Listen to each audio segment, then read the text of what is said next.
Turkey's freedom of expression landscape remains deeply troubling, marked by an escalating clampdown on dissent through legal, technological, and political means.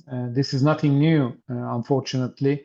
And over the past decade, the government has intensified its use of particularly online censorship, defamation laws, anti-terrorism legislation, more recently the crime of disinformation, and the ongoing charges of insulting the president of Turkey, to silence journalists, media organizations, students, academics, human rights defenders, and in particular, of course, the civil society more broadly, but also citizens, normal citizens. And according to our annually published Engelli Web reports, access to now over 1.2 million websites have been blocked from Turkey since 2007. A pivotal recent event was the arrest and detention of Istanbul Mayor Ekrem İmamoğlu on the 19th of March 2025 on charges including corruption, extortion, bribery, money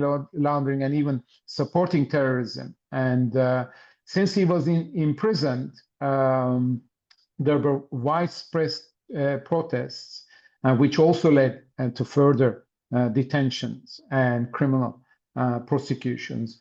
And on top of that, internet throttling was used in particular for the first few days of his detention. And platforms such as X were not accessible from Istanbul.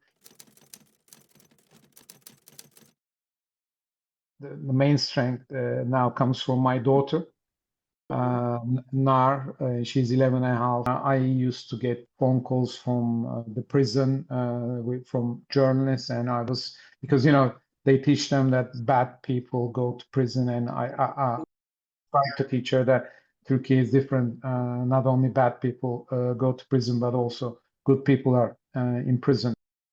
You know, there is always that risk. She knows now that something might happen to me as well, working in this field. What I believe is that our work is important and it's not futile. So we need to constantly show the younger generation that they should not be afraid to do that. And so it's important to inspire younger generation to follow our steps. I started to get interested with these issues in my mid-20s, and I have been in this field for over 30 years with less hair, as you can see, and we have to continue the fight.